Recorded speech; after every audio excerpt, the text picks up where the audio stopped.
ang isang abogadang kaanib at devoted sa Seventh-day Adventist na nagkunwaring mangungumpisal pero ang pakay niya ay makipagdebate sa pare. Isang pari daw na hindi nakasagot, ano? Hindi audition nasagot. Without saying without saying anything. Ano pong nangyari doon? Doon si Father kasi, sabi niya, just pray and leave. Oh, ganun siya. Sinabi, Bakit? Sa kanyang pagka-anti-Catholic, siya ay naging Catholic. I'm very anti-Catholic in secret. So, to the point that I know I shared this also in my previous, I shared this in my previous interviews. Very, comment na story na shinare ko to the point na I would pretend to go to confession para makipag-debate lang sa priest. Parang bakit ito yung mga tinuturo ng mga ng mga Katoliko. Welcome natin si Attorney Bimbim sa Banal. Ito'y napanayam na ni Attorney Maruel Liasos at ni Bro Adrian Milag, isang devoted noon na Seventh-day Adventist. Alam naman natin na yung mga pastor ng Seventh-day Adventist ay ginagawa talaga nila ang mga matinding propaganda laban sa simbahang Katoliko na ating sinagot ng mga kapatid. Yung fake na bishop na ipinakilalang obispo, yung fake na tiara, yung fake na kasulatan. Kaya itong isang abogado na Seventh-day Adventist gusto talagang makipagdebate sa pari. Pero bakit kaya naging Katoliko siya?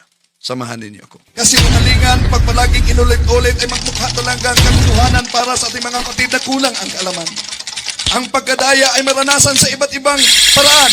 Pero napakasakit pag madaya tayo sa pananampalataya. Dahil nanganib pati ang ating kaluluwa.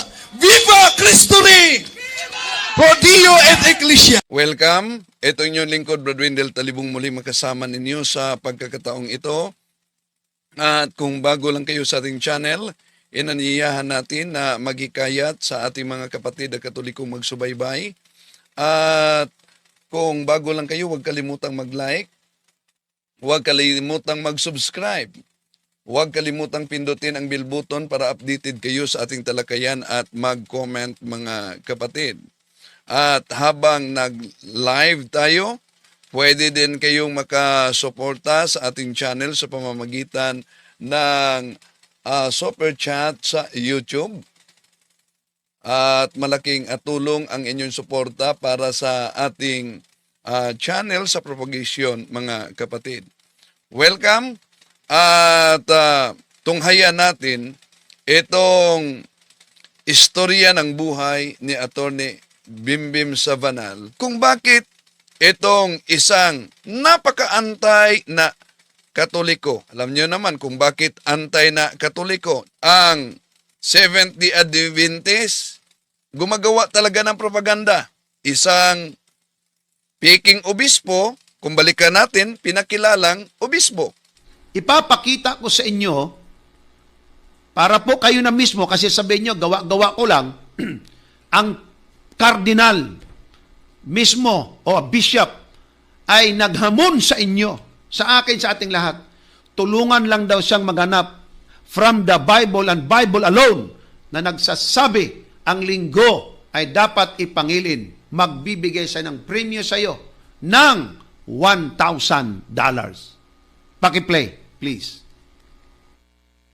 I have repeatedly offered $1,000 to anyone who can prove to me from the Bible alone that I am bound to keep Sunday holy. There is no such law in the Bible. It is a law of the Holy Catholic Church alone.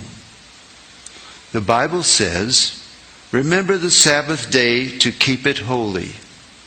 The Catholic Church says, "No, by my divine power I abolish the Sabbath day and command you to keep holy the first day of the week." Baka sabihin ninyong naninira lang ako, o kaya sabihin nyo gawa-gawa ko lang. Ayun, bishop ng Catholic Church na mismo ang nagsabi.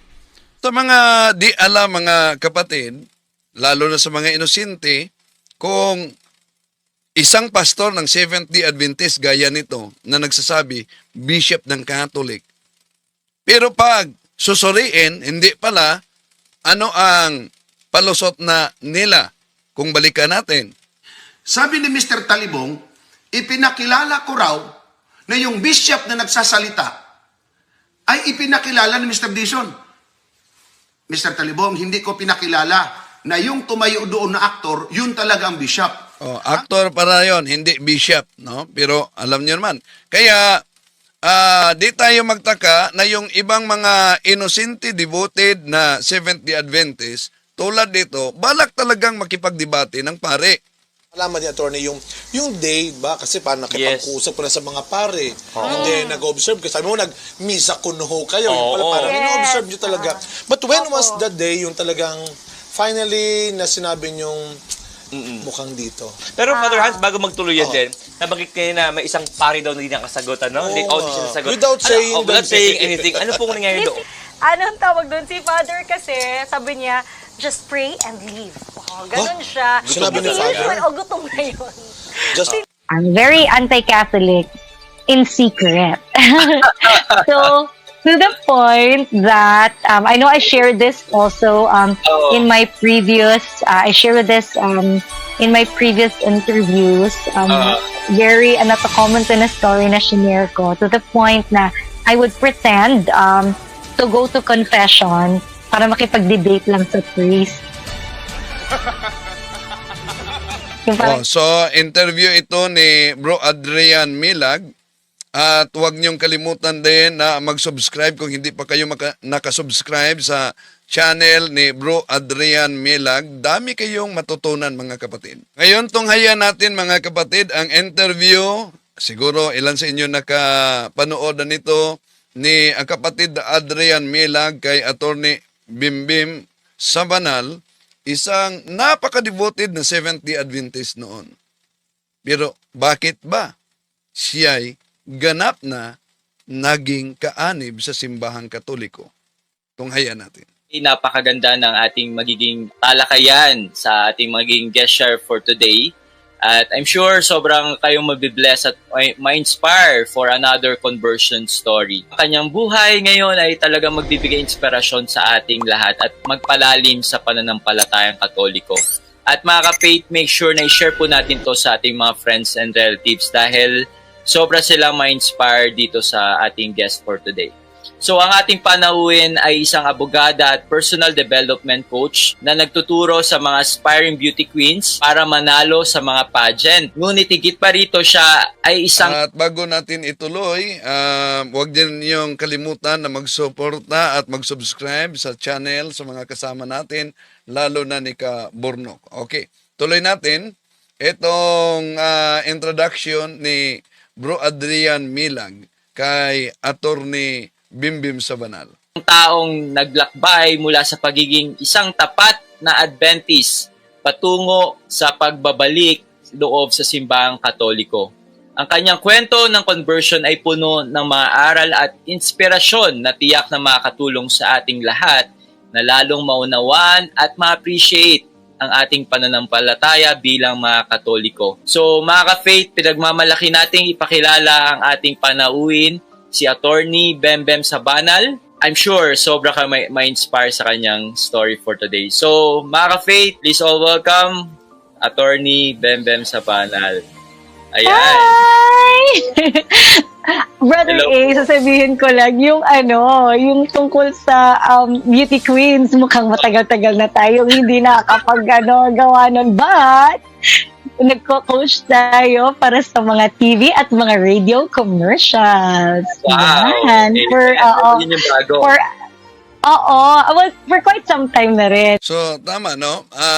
Gusto niya makipagdebate sa pare dahil lalo na paraging na pakinggan niya yung mga propaganda ng mga ngaral at pastor ng Seventh-day Adventist na yung gawa-gawang tiara nila na merong nakalagay daw sa tiara na Vicarious Felide. Pero inaamin naman na, gawa-gawa pala ng kanilang Seventh-day Adventist na mga ngaral. So, imbento lang. Pero ito talaga ang katibayan, mga kapatid. Kung bukas lang sa paghahanap ng katotohanan, tulad ni Attorney Bimbim Savanal, na gustong makipagdebate sa pare, ngunit naging Katoliko. Yung para sa mga regional languages. Ayan. Kasi ako ay isang Bisaya at ako ay isang Ilongga din. Hi everyone! Good evening! Maraming Aba, Bisaya pala ito si Attorney Savanal, ha? Magkaintindihan tayo. Bisayang Bisaya. Saan kaya to? Pero, Ilonggo din. Magkaintindihan kayo ni Kabornok diyan. At ni Dr. Jose Gonzalo Diching kasama natin. No?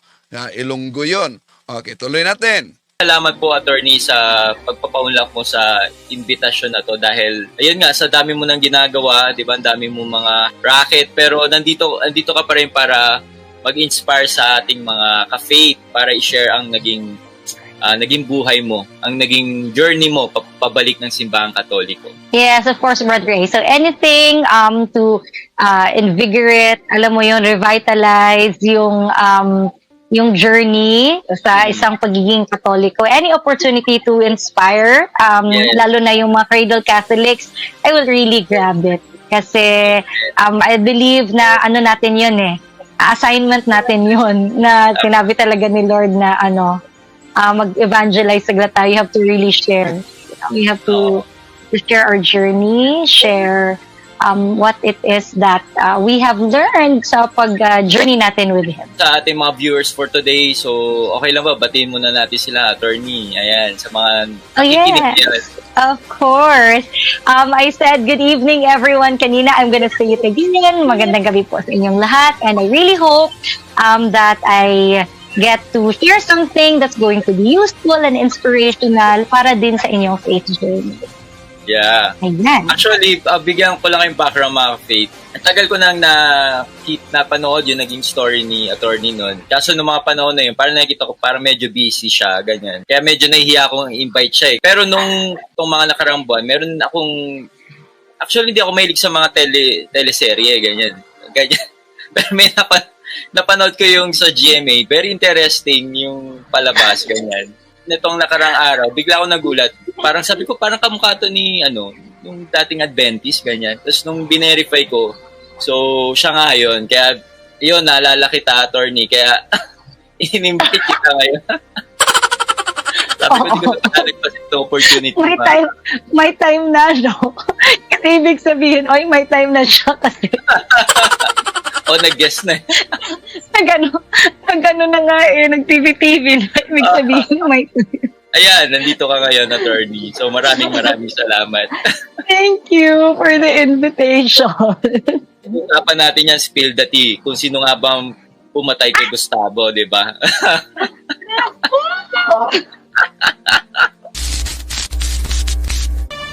The royalties of public and private transportation industries in the Philippines. Paano nalang iikot ang kalakalan ng buong bansa kung wala ang pamilya ninyo? A crisis in the Royales household is going to wreak havoc in this country's economy. And that is why I am turning your case into my personal advocacy. Oh dear. We don't care. So please cut the crap. Paano mo ipapanalo yung kaso namin? Young lady, I have other rich clients enough to feed me for 3 lifetimes. Kung gusto mong isingit ko ang kaso ng pamilya niyo in my very tight schedule, don't ever interrupt me while I'm talking. Understand?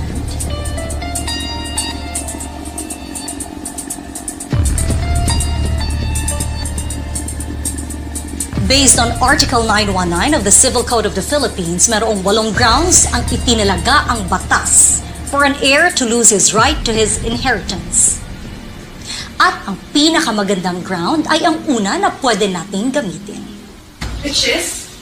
Kapag ang isang tagapagmana ay napatunayang nagtangka sa buhay ng nagpamana sa kanya at kung sino man sa mga pamilya nito, automatic mababawi sa kanya ang kung anumang ipinamana sa kanya. There you go. That sounds like Napoy and Dad.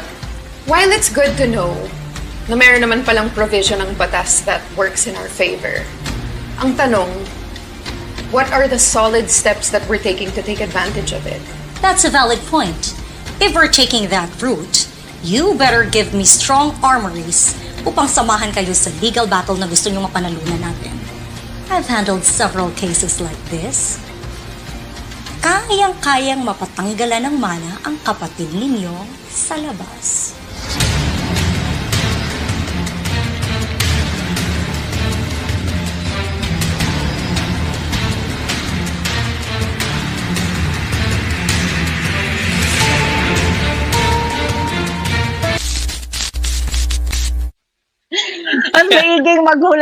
Mas maiging maghulaan ng mga audience.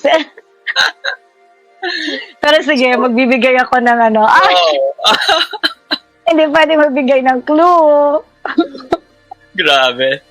So, Bakit attorney, sino ba yung pinagdududahan mo doon, Brother A? si yung B, Yung isang anak, yung youngest na parang anak. siya yung mas parang guilty ganyan. Pero syempre minsan sa ganyang palabas, magugulat ka, hindi mo na-expect siya pala yun. Yes, hindi mo alam. Correct. Pwedeng iba.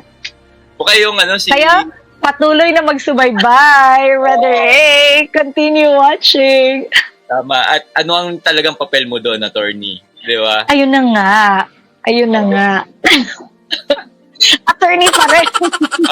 So, sa mga first time na nakita ka ngayon at napanood ngayon, attorney, sino nga ba si Attorney Bembem Sabanal? Ayan.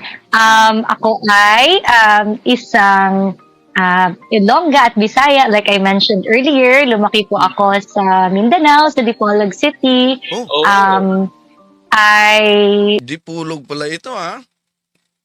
Malapit sa Osamis. Kabilang sa ecclesiastical province namin. Ang ecclesiastical province namin ay Dupim, Dipolog, Osamis, Pagadian, Iligan, Prilatura at Marawi. So Bisaya ito si Attorney Bembem Sabanal at Ilonggo din. Studied sa Cebu, and then after college, yung political science ko, and then I started working. Pumunta po ako dito sa Manila. At ayan na, kung ano-ano ng mga papasukan ko ng mga racket nung ako ay nandito na sa Manila. And together with that, yung journey na yon is kasabay doon yung aking walk of faith or yung journey of faith ko. So kada milestone, kada parang major event na nangyayari sa buhay ko, parang slowly also it led me towards where I am in my faith today. Kahit na yung theater. Yan. Well, especially theater. So, yan. Isa yan talaga sa pinaka-key also na tawag nito, naging daan for me to discover yung aking Catholic faith. I'm curious ako, attorney, ever since, ano ba yung religious background niyo nung mga bata? Mixed kasi siya.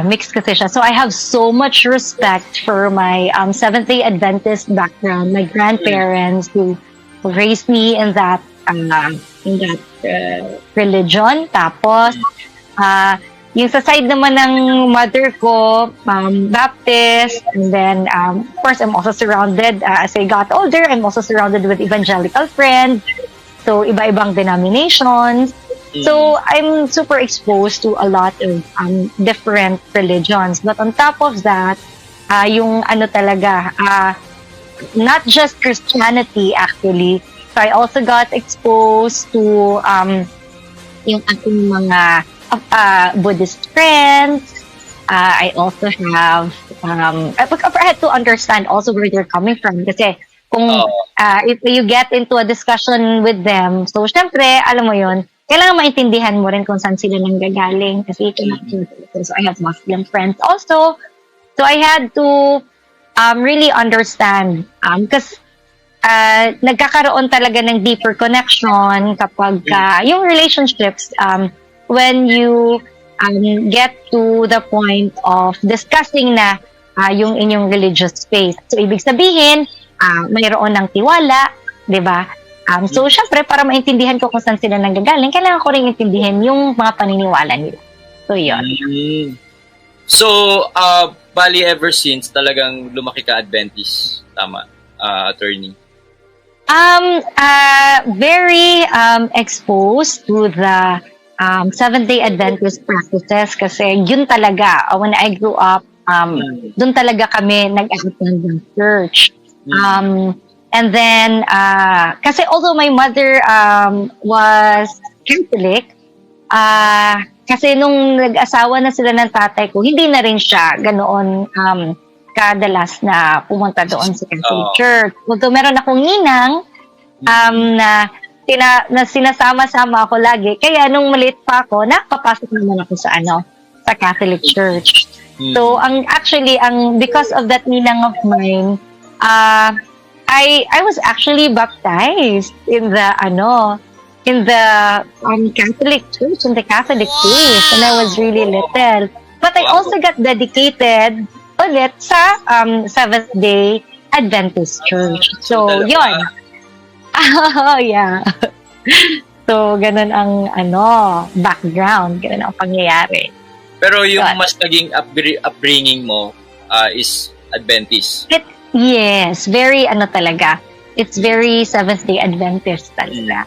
Kasi yun talaga ang tawag nito, simbahan na pinupuntahan namin like every Saturday. So, yun kasi. Oo, kasi My grandparents would take me there. So, I grew to love the Bible because of the Seventh-day Adventist faith, actually. So, yun. So, nung panahon na yun, attorney, ano yung parang tingin mo sa mga Katoliko nun? Anong perception mo about the Catholic faith?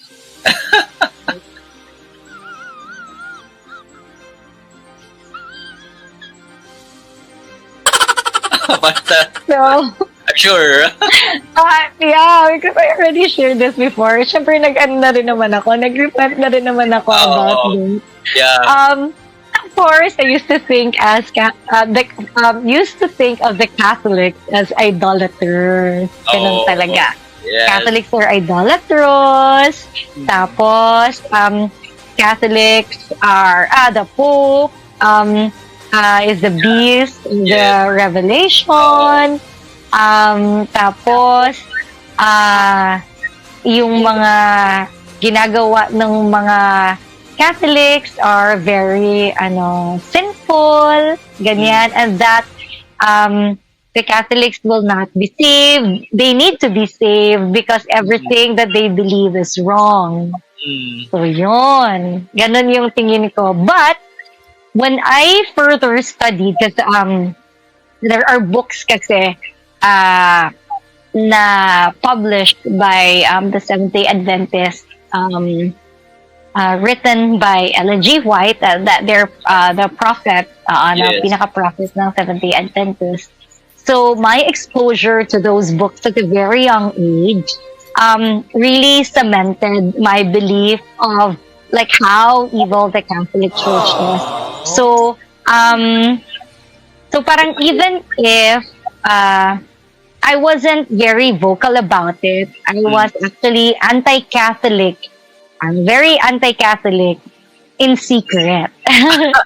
So, to the point that I know I shared this also in my previous I shared this in my previous interviews. Very common to na story na shinare ko, to the point na I would pretend to go to confession para makipag-debate lang sa priest. Yung parang ganon, or magtanong lang, yung parang ganon, oo. So, I would really, question them, parang bakit ito yung mga tinuturo ng mga, ng mga Katoliko. And then, I would, kasi, before, kasi hindi ako maka-attend ng, wala naman kasing regular na mass, Seventh-day Adventist. So, I said, oh, okay, sige na nga. Ang tanging simbahan lang na bukas ay ang Katoliko on a weekday. I really want to commune with God. Sabi ko, I'm not going to look at these images. It's just you and me, Lord. So parang ganyan. So I would go sa loob ng ng Catholic Church. And syempre, parang at some point, kasi may mass pa, so hindi naman ako aalis kasi I would just sit down, ganyan. And then, of course, pag may maabutan ko yung homily, ganyan. Pag meron talaga ako narinig na off, so I would, and my sisters, alam nila to. Alam to nung mga some of my very, very good friends talaga na I would take the time to wait until the end of the Mass at pupuntahan sa sacristy sa likod ang pare at tanungin siya kung bakit yun yung sinabi niya. So, I would really go to that point na parang parang why do you why are you teaching this? Why do you parang ganyan? Parang this is misleading, parang ganyan. And you know, the priests naman that I get to talk to are very gracious and they would answer naman.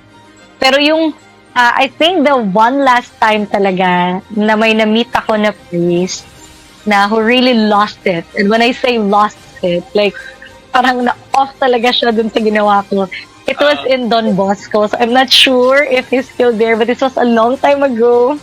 I went inside the confessional. Tapos, ayun, parang talaga ako. Nakipag-debate talaga ako doon. Tapos, ang sinabi na lang talaga ng priest sa akin na parang, sabi niya, pray and, ano yung sabi niya? And just leave. Gumanon siya. Dahil pumasok talaga siya sa kumpisalanan, mga kapatid, at nahalata ng pare na hindi Katoliko dahil gustong makipagdebate. Yon ang sabi ng pare, magdasal ka at sa slave. He really didn't want to engage. So, ayun. So, parang sabi ko, oh no. Medyo I felt bad actually after that. A little bit. Pero sabi ko, see? As in the back of my head, sabi ko, tingnan mo na.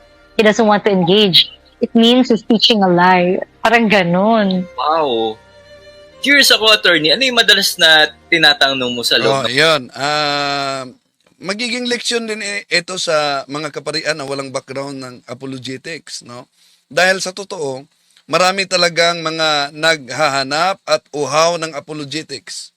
Kaya nga, ayon kay Father Bean Arsino, diyan sa Holy Family Paris Project 8 Quezon City, ngayon ko lang nalaman, meron pala sa Acts and Decrees of Second Plenary, ito'y matagal na pala nakasulat sa pahina 80-81, paragraph 222. Lay people have the duty and the right to acquire the knowledge of Christian teaching so that they may be able to live according to this teaching, to proclaim it, and if necessary, to defend it. So, sa canon law yan, sa Acts and Decrees of Second Plenary of the Philippines, we must today be willing and able to defend our teachings in public fora. And we need to equip the faithful so that they can defend their faith. So, dahil pinaalis siya at magdasal sa isip niya, di makipagdebate dahil mali at kasinungalingan yung turo nila. Confessional vows. Ano yung common? Yeah, the common things would be the images in church. Why is there such thing as a, what do you call this? Tawag na to, yung purgatory. Yes. Yung rosary. Oo, si Mama Mary na parang bakit niyo siya ginagawang Diyos. Another thing that I would... Sunday. Yes. Oo. Yung Sunday worship, especially that. Parang you are disobeying the Ten Commandments because what God really what they call this, commanded us is... Yon ang talagang target ng mga Seventh-day Adventists. Na tayo hindi sumusunod sa 10 utos. Dahil nasa 10 utos yung Sabbath. At pag narinig nilang Sabbath, abay, Saturday na ang nasa isip nila, mga kapatid. But sa original Hebrew language, hindi po sinabing Saturday na agad. At nauna natin yung tinatalakay. Sige, ituloy natin si attorney. To worship on the Sabbath. Yes. Oo. Tapos, meron pang, I also have issues with yung sinasabi na bread na, the body and blood of Christ. Oo. Yan. And then even making the sign of the cross. Yun. Even making the sign of the cross. Tapos, I think, even to the point that I studied, kasi before becoming Catholic, I really had to, cross out all of my questions. Oo. So, at some point, I also asked about yung Crusades. Oo, yung Yeah, I also asked about the Spanish Inquisition. Oo. Tapos, yung yung issues about the priests that have yung mga sexual, yung mga harassment cases, yung mga ganon. So, marami talaga akong issues that I had to deal with before becoming Catholic. Pero, kamusta yung mga recent mga priests before yung nangyari dun sa Don Bosco? Nasasagot ka naman nila na maayos? Yung the previous priest, parang they always tell me na parang take the time to ito yung maganda nga sa kanila na parang they answer briefly but of course I am not satisfied and then they would tell me na parang this one sitting will really not be enough for me to explain to you everything but I encourage you to search for the answers and then sabi niya and talk and take the time to talk to people who can answer your questions in yung lengthy parang in a longer length of time. So yun. So kasi nga if there is no if for example I have to leave right away kasi syempre or sila yung kailangang umalis agad. So, wala naman nga talagang opportunity. It's really good to have shows like this. Kasi, if at that time, yung like me, if there was a show na nahanap ko, maybe, na rin ako, okay. Meron akong mga background kahit konti, pero kahit hindi ko pa man na-aral yung buong tawag nito, information, o at least kahit pa paano, I have bits and pieces of information na makukuha. Oh, yeah. Kamusta naman kayo mga naghihintay sa nakapila sa confession, no? Boy, Brother A, in all fairness, I went there yung lunchtime. Yung after lunch. Kasi, alam ko na yun yung time na wala talagang masyadong tao. Kasi, merong 12 noon na mass. And then after the 12 noon mass, people will leave na. Pero, meron pa kasing may iwan na priest dun sa confessional. So, pag nakailaw pa, okay. So, my green. So, diba? Ibig sabihin meron pang, because I would see the faithful. Parang they would wait doon sila. So, syempre, hintayin ko na na lahat. Or ako papasok. Mga pari na yun, no? Parang they will have shock in their...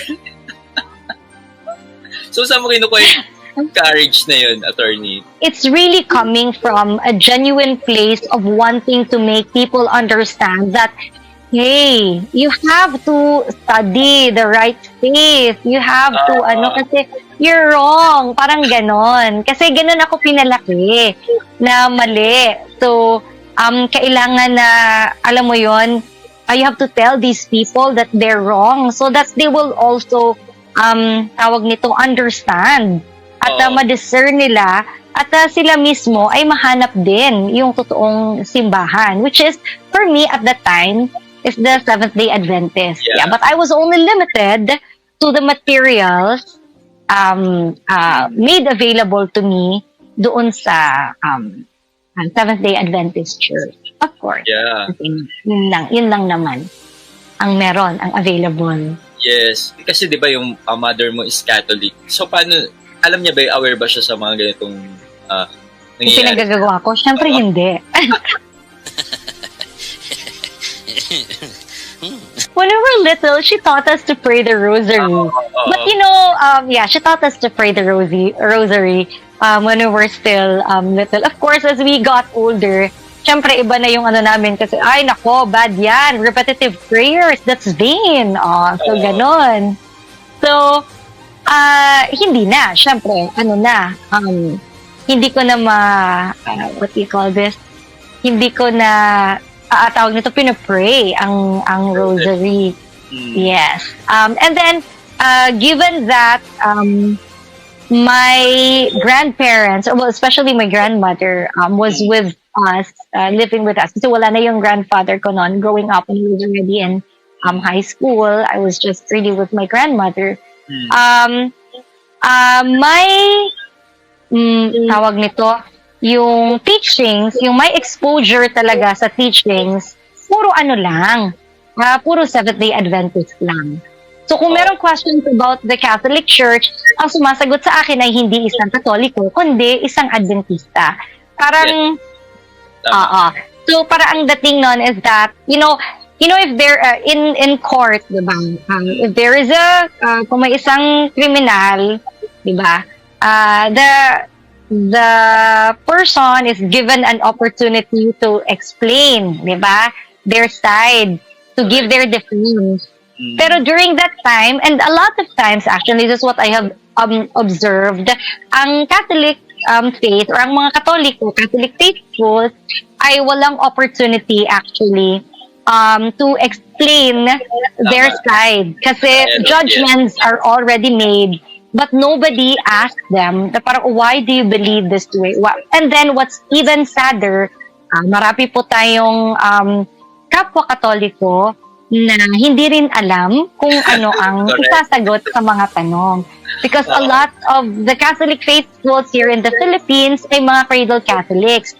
Ipinasa lang ang paniniwala sa kanila ng kanilang mga lolo, lola, nanay, tatay. So, walang pagkakataon, kumbaga, na pag-aralan at intindihin kasi nga kinagisnan na. Tama. So, konting exposure lang ng Bible verses, kagaya ng ginagawa ko dati, basahan lang kita ng Bible verse, explainan lang kita ng tawag nito, paniniwala. So, I would really, kasi nga, on my end, parang, it's my way of, yun na nga, parang yun yung evangelization ko before. Yes. Kasi it's making an effort to make the faith known. So, that was parang that. lang si attorney si Saul. Si former Saul, di ba? Former si Paul, di ba? Yung Saul siya nun si Saul, yes. Yeah. So, That was... grabing conviction yan sa Judaism nun. Talagang... Yes, that's correct. So ganun din. Oo, ganun din ako. So, if, that's the reason why if I get asked questions about why I became Catholic, and if anybody would attempt na, alam mo yun, to go into an argument, yung ganyan, lagi ko talagang ini-introduce sa kanila yung process na pinagdaanan ko. Kumbaga, I will not engage until such time na nabasa nila yung lahat ng nabasa ko rin. Kasi mahirap kung, kasi say for example, I have atheist friends. I actually really don't get into like a heavy debate kasi with them, because when I talk to them, doon ako nag-umpisa sa mga books or yung kung ano yung mga tinuturo talaga ng atheism. So, I'm very familiar with tawag nito, yung mga writers or yung mga very famous atheists and their arguments. And so I would really engage them using their material para at least alam nila, ay okay, inalam niya rin pala yung kung saan kami nanggagaling. So parang kaya pag nakipag-usap ako, sasabihin ko lang din, ito naman yung pinanggagalingan ko. So ganun lang. So, hindi kailangang hindi kailangang mag-away-away. Yeah. Ay, kumbaga, paliwanagan lang. Nakikipag-debate ka sa mga pare, ganyan, sa mga confessional. So, paano nag-start? Paano mo nasabi, attorney, na medyo nag-draw ka na papunta na sa Katolika? Yeah. Oo, parang ganun na. Parang nagkakaroon ka na ng ganyan. Opening, okay. For a while, growing up, I've always wanted to play Mama Mary. Kasi ganito. Kasi 'di ba, pag when we were growing up, 'di ba, sabi ko, yung mother ko, while she is a Catholic, and doesn't attend anymore mass as regularly as she used to, kapag like say for example Holy Week, pag Easter Sunday, yung salubong, yung mga ganyan, basta or yung sa nativity place or yung sa Christmas, yung sa anong tawag nito, panunluyan, yung di ba we have that, diba, in church. Yes. We have she still goes to church kapag ganoon, na as in major events in the Catholic Church. So that's the reason why I get to see yung kunwari yung panunuluyan, yung ganyan. So, sabi ko, ay, ang ganda-ganda. Ang pinipili nila talaga na mag-play ng nung Mama Mary. Yun talagang mga magaganda. Sabi ko, gusto ko rin mag-Mama Mary. Tapos kumakanta, yung mga ganon. So, parang dream role ko siya. Okay. So, that's my dream role. Even if I don't understand why Catholics, for me pa rin, ang hindi ko lang, parang Mama Mary as a person, she's really someone humble, someone that can be looked up to, but the way that she is being parang worshipped by the Catholic, yun yung parang kakaiba sa akin. But Mama Mary as she is, meron siya talagang traits, especially her humility, na you cannot deny that even if you are not a Catholic, parang this is something that you can imbibe. So at least at that, I respect her. And I look up to her for that. Pero, yun na nga, kasi nga yung merong misconception, there is a misconception nga kasi na siya ay sinasamba ng mga Katoliko. So parang may apprehension pa rin. So ito na. Fast forward to the time when I attended this Catholic church in Makati, in St. Joseph, that's in Palanan.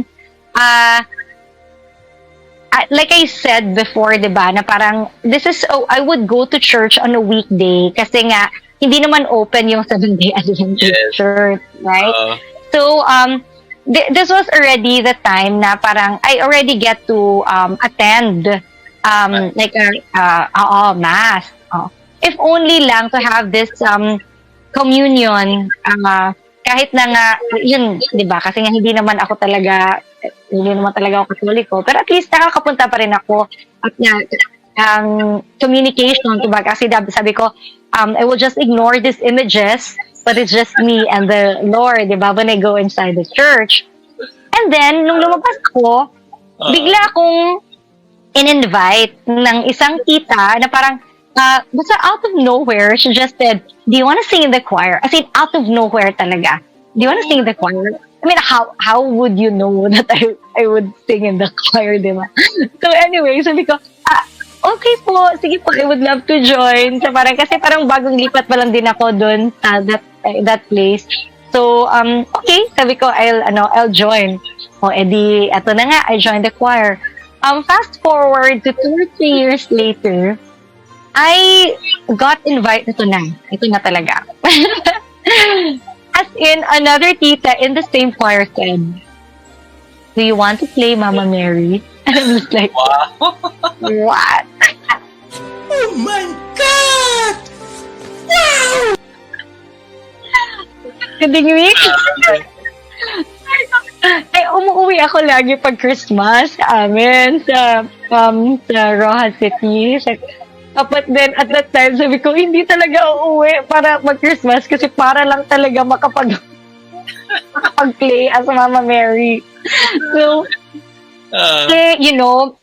Mama Mary talaga, you know, how amazing she works, right? Yes, Diba sabi niya, do as he says. And then, diba, she said that during the first miracle of Christ. And her role is always to lead people to Christ. And not to her, but to her son. Yes. Diba? So she was, you know, the mother was actually working her way in my heart. Galing. Starting with that opportunity because I perform, gusto ko nagtateatro. Yung opportunity na to play her role was open to me. Also opened the tawag doors na para aralin ko, intindihin ko yung character niya. And then, right around that time, siguro, because I played her 3 times. Grabe, I am so blessed to be able to have played Mama Mary not once, not twice, but 3 times. So, thank you, Lord, you know, for the opportunity. What an honor indeed. So, nung time na yun, I also had evangelical friends, and it got to a point where parang they're saying, parang you're exposing yourself to different kinds of spirits if you attend the Catholic Church. And then parang all of a sudden, I was unfriended, tapos yung parang naiwan na lang ako sa group chat. Sabi ko, ano nangyari? Kasi after sinabihan ako noon, sabi ko, kahit hindi ko naintindihan ng Eucharist, sabi ko, I don't think the Eucharist ever changed its meaning. Sinabi ko yun kahit hindi ko naman alam paano mag-argue or paano i-defend ang Eucharist. So, sabi ko, saan kaya nanggagaling yun? So, that got me started. Nung sabi ko, sige nga, ang kapal naman kasi ng mukha ng mga Katolikong to, sinasabi nila talaga na, founder nila si Jesus Christ. No, really, seriously, yun talaga yung at the back of my head.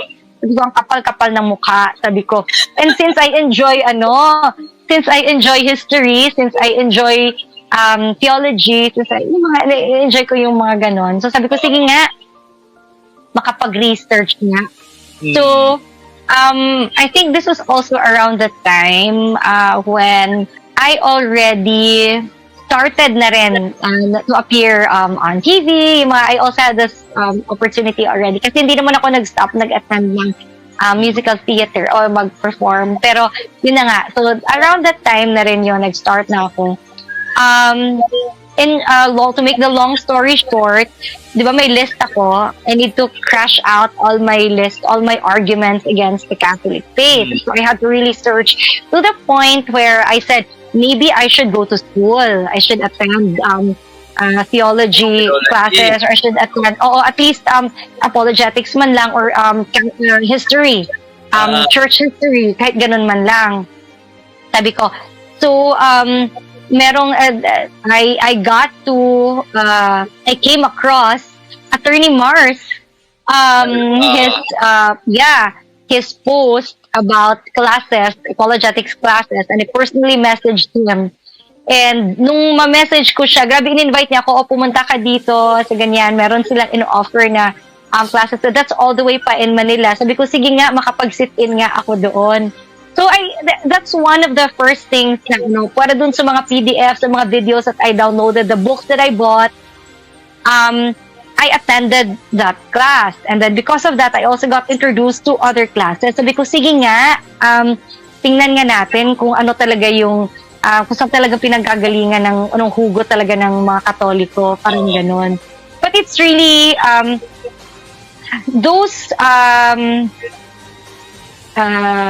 paano ba to? Yung proseso na yon, yung mga proseso na pinagdaanan ko to arrive at a decision, it didn't happen overnight. Okay? So ano talaga siya, super gradual siya. Hindi siya hindi siya dire-diretso. So ang pinaka-last doctrine actually na pinag-aralan ko is yung tungkol kay Mama Mary. But one of the first na inaral ko is yung about sa images.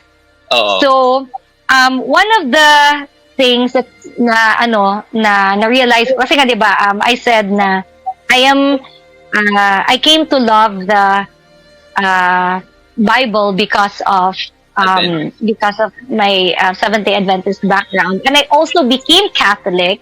I would like to say this, no, because Catholicism is also very biblical, and I would like to thank my Seventh-day Adventist background for making me Catholic. Actually, the love of Scripture, yes, the love of Scripture that was instilled sa akin bilang ako ay lumaki sa Seventh-day Adventist Church. Nung pinag-aralan ko yung kumbaga the background of these scriptures, not just yung pinaka-ano lang, kumbaga babasahin mo lang siya as is. Yung exegesis talaga, kung aaralin mo talaga yung kung saan ito nanggagaling, itong scripture na ito, nung pinagmulan nito, yung ano na yon, yung proseso na yon actually, sobrang laking tulong in my faith journey.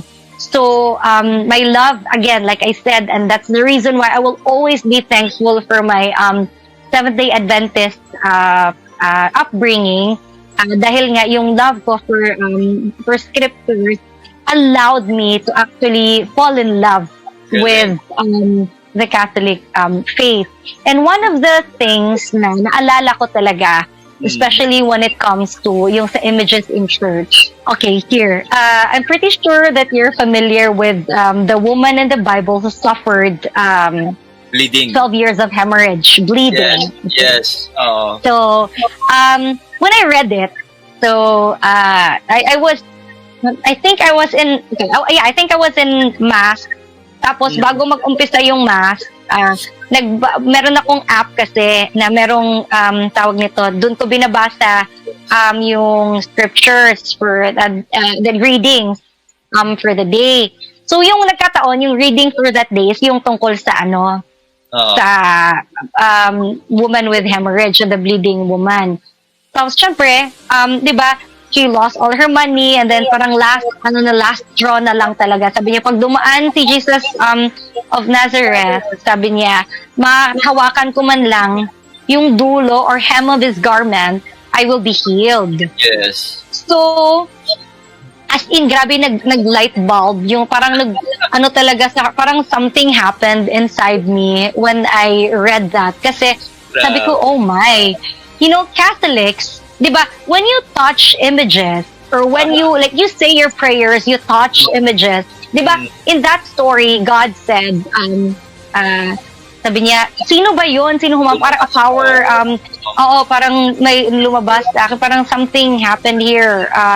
Sabi niya, a power has left me, a force, parang ganon. And then, who was that? Tapos sabi nung mga apostles na, Lord, sa sobrang dami ng mga tao, hindi na natin mahanap kung sino po yung nag-touch sa inyo. Yes, kasi lahat naman. Sabi niya, hindi, kailangang mahanap natin sino. And then, yun na nga, nagsabi niya, ako po, Lord, ako yun. And then, nilapitan niya yung babae at sinabihan niya, woman, your faith has healed you. Wow. And that statement, when I read that, nung time na yon, sabi ko, oh wow. When a Catholic faithful touches an image, grabe, kung siya ay nagve-venerate, or kung siya ay hindi, it was not because of the touching. It was just a manifestation of the faith sa loob niya, right? Diba? So, was she healed? Did God say you were healed because you touched me? No. Jesus said, your faith has healed you. So, if you touch an image, whatever prayer is in your heart, no one can judge you kung ano yung dasal na meron ka. Kasi ang pananampalataya mo, ang siyang magpapagaling, ang pananampalataya mo, ang siyang magsosolve kung ano man ang pinagdadaanan mo. Okay, dahil may schedule ako sa lektura ngayon at malayo pa ang travel ko, Oroqueta City, o Samis to Oroqueta. So, tatapusin natin ang testimony ni Attorney Bimbim